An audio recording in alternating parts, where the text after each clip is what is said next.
Hello and welcome to Newsroom. I'm your host Chris with the CHRILLCAST, and today, you guessed it, we're going to be talking about my good friend, the Wii U. For those who don't know, I've owned a Wii U since essentially right around the time the Switch came out, and I've enjoyed it thoroughly. It's a very fun system. So today we're going to be covering a few games that will likely never come to the Switch, a few honorable mentions, and two games that I think will come to the Switch. And we'll get those right out of the way. I think these two games, which are currently Wii U exclusives, are coming to the Switch probably later this year. That being Twilight Princess HD and Legend of Zelda: The Wind Waker. I think both of those will eventually make their way over to the Switch, whether it's this year or next year. I think they're both coming. So now we got that one out of the way. Let's move on to the honorable mentions. These three games are games that came out on the Wii U, and they have iterations on other consoles, but they're still really great games if you own a Wii U, and you should get them. One of them being Mass Effect 3. Okay, let's get to that one first. So Mass Effect 3 on the Wii U rated really well with reviewers, critical reviewers, especially on IGN, 9.5 out of 10. The short version of it. The experience is inherently incomplete on the Wii U, but as a standalone game, Mass Effect 3 is still brilliant. And the reason why they're saying that is because there's some DLC missing from this version of the game, and it came out at the same time as the Mass Effect trilogy came out on the PlayStation 3 and the Xbox 360. So this seemed like a much less of a deal at the time it came out, because you could get the whole trilogy on the Xbox 360 and the PS3 in a simple 3-disc case, or rather 3-game case, because I think it's 5 discs actually on the Xbox 360. That came with basically all the DLC. Not all the DLC, quite a bit though. Anyway, this is a game that can be picked up for relatively cheap. Even today, it's been out for a long time now. You can get it for between $10 and $20. I wouldn't spend more than $20 on this game, but if you can get it for the $10 to $20 price, it's totally worth it, and you'll have a lot of fun with it. So this is an honorable mention because it's on other consoles.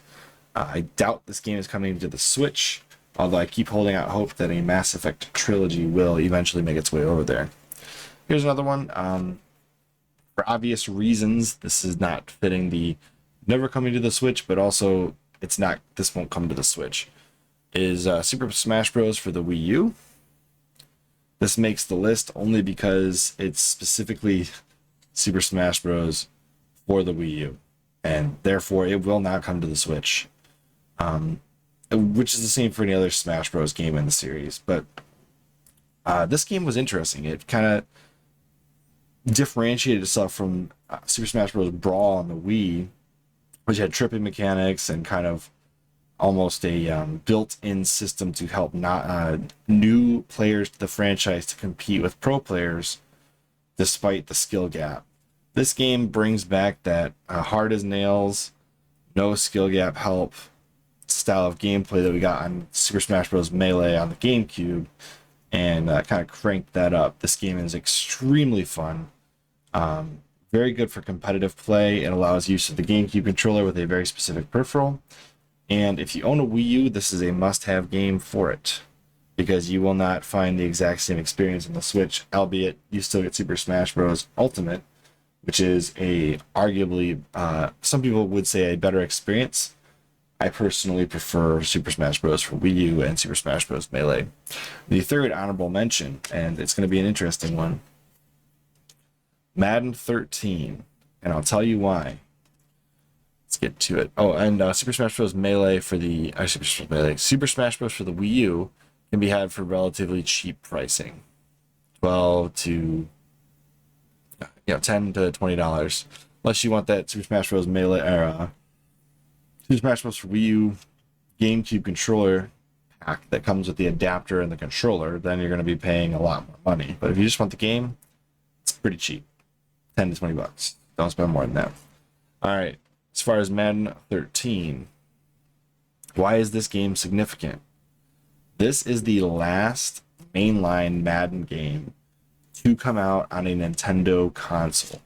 I am surprised that EA, seeing the numbers of Switches out there, still does not have a version of Madden on the portable console. It just boggles my mind. I can't understand it. But that said, this is the last Madden game to release on a Nintendo console, and it's a pretty good one. Got an 8.3 out of 10. It's not as amazing as other versions, but Madden NFL 13 Wii U is a great game for football fans. And it can be had for relatively cheap money, $10 to $20, just like the other two I mentioned. And it is nice being able to call your plays directly from the, Wii U gamepad screen. Like you could be playing where you look at your screen, you're like creating your plays while your friend's looking up at the TV and you're not screen peeking, you know what I mean? But anyways, it's a really fun Madden game. It's the last one that's launched on a Nintendo console. It did launch alongside Madden NFL 13 for the Wii. So this one's better. Definitely get this one if you're going to get Madden 13 for the Wii U. You won't be disappointed unless you're looking for updated rosters, in which case you might be a little disappointed. But yeah, it's still not on the Switch for some reason. Next one is a game that is widely considered a tech demo for the Wii U. Game and Wario. This game, it keeps shooting up in value. It's very, very expensive now.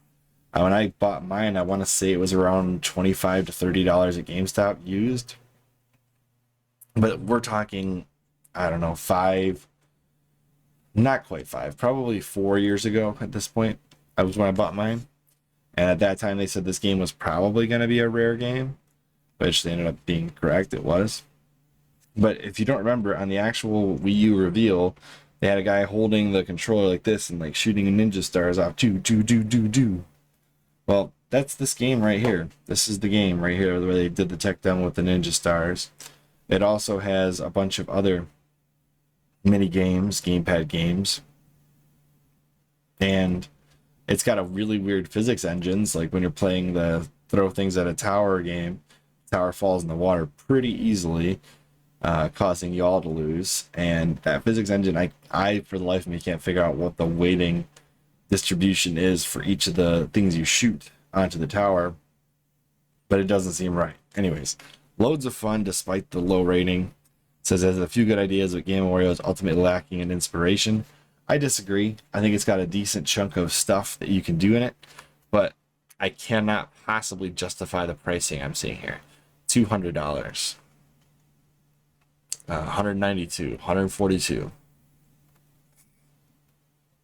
So just note, if you see this game, you're probably going to be paying good money for it if the person who has it knows it's worth something. But Game & Wario. This game will probably never get ported to the Switch, mostly because it relies directly on gamepad mechanics not possible on the Switch. And so I would be surprised if this game ever makes it to any other console in the future at all, let alone the Switch.